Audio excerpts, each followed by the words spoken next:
হাতের কাছে থাকা কিছু উপকরণ দিয়ে আজ আমি আপনাদের মুচমুচে পকোড়া রেসিপি শেয়ার করছি। খুবই কম সময়ে বাড়িতে বানিয়ে পরিবেশন করতে পারবেন। আপনারা বাড়িতে বাঁধাকপির পকোড়া খেয়েছেন, কিন্তু আজ আমি আপনাদের বাঁধাকপির পকোড়া যেভাবে তৈরি করে দেখাবো, এইভাবে যদি বাঁধাকপির পকোড়া তৈরি করেন তাহলে পকোড়াটা অনেক সুন্দর এবং মুচমুচে হবে, আর খেতেও কিন্তু অসাধারণ স্বাদ হবে। তাহলে চলুন রেসিপিটা শুরু করি। তার আগে বলে দিই, চ্যানেলে নতুন বন্ধু হয়ে থাকলে চ্যানেলটিকে সাবস্ক্রাইব করে রাখবেন নতুন নতুন রেসিপির আপডেট সবার আগে পাওয়ার জন্য। নমস্কার, আমি মলি রান্নাঘরে আবারও একটা নতুন স্ন্যাক্সের রেসিপিতে আপনাদের সবাইকে স্বাগত। তো চলুন তাহলে রেসিপিটি শুরু করি। এখানে আমি একটা মিডিয়াম সাইজের বাঁধাকপি নিয়েছি, আর এর ওজনে আছে 200 গ্রাম। বাঁধাকপিটাকে জল দিয়ে খুব ভালো করে ধুয়ে পরিষ্কার করে নিয়েছি। এবার এই বাঁধাকপিটাকে একদম সরু সরু করে কেটে নেব। যতটা সম্ভব বাঁধাকপিটাকে সরু সরু করে কাটার চেষ্টা করবেন, আর এরকম লম্বা লম্বা করে কাটতে হবে।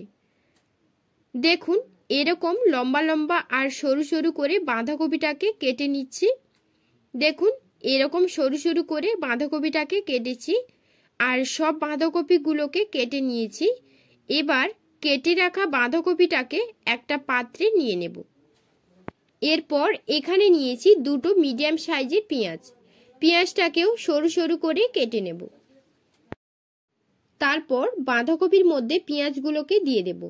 দেওয়ার পর বাঁধাকপি আর পেঁয়াজটাকে হাত দিয়ে এভাবে একটু মজে নিচ্ছি, যাতে বাঁধাকপি একটার সাথে একটা লেগে থাকে। এভাবে হাত দিয়ে মজে নিলে আর কিন্তু একটার সাথে একটা জড়িয়ে থাকবে না। হাত দিয়ে মজে নেওয়ার পর বাঁধাকপি আর পেঁয়াজের মধ্যে কিছু মশলা দিয়ে দেব। প্রথমে দেব হাফ চামচ বেকিং সোডা, 1 চামচ দিচ্ছি চিলি ফ্লেক্স, ঝালের জন্য দিয়ে দেব 1 চামচ লঙ্কা গুঁড়ো, হাফ চামচ গোটা জিরে, 3 চামচ ধনে পাতা কুচি, হাফ চামচ হলুদ গুঁড়ো, হাফ চামচ গরম মশলা গুঁড়ো, স্বাদ মতো লবণ, 2 চামচ রিফাইন অয়েল মানে সাদা তেল। এবারে প্রত্যেকটি মিশ্রণকে আমি খুব ভালো করে মেখে নেব, যাতে বাঁধাকপির সাথে প্রত্যেকটি মশলা খুব ভালো করে মিশে যায়।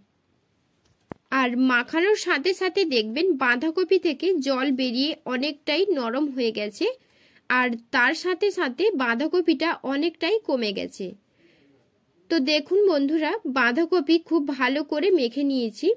এবারে 10 মিনিটের জন্য ঢাকা দিয়ে রেখে দেব।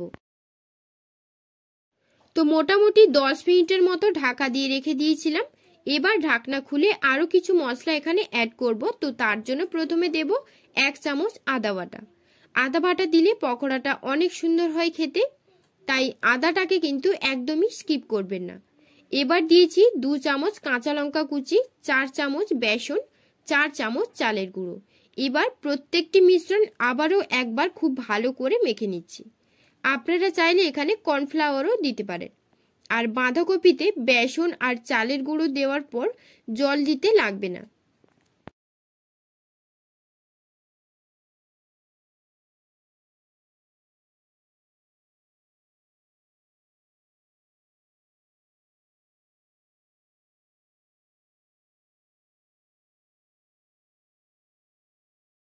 মাখানো হয়ে গেলে এরকম সাইজ করে পকোড়াগুলোকে ভেজে নেব। তেলটা আগে থেকে বসিয়ে গরম করে নিয়েছি। এবার একে একে পকোড়াগুলোকে দিয়ে ভেজে নেব। উল্টে পাল্টে লাল করে সব পকোড়াগুলোকে ভেজে নিতে হবে, আর গ্যাসের ফ্লেমটাকে মিডিয়াম টু লোতে রেখে ভেজে নিতে হবে। পকোড়াগুলোকে ভাজতে বেশি সময়ের প্রয়োজন হয় না, মোটামুটি 1.5 থেকে 2 মিনিটের মতন টাইম লাগে। খুব ভালো করে উল্টে পাল্টে পকোড়াগুলোকে ভেজে নিয়েছি। এবারে তেল ঝরিয়ে এক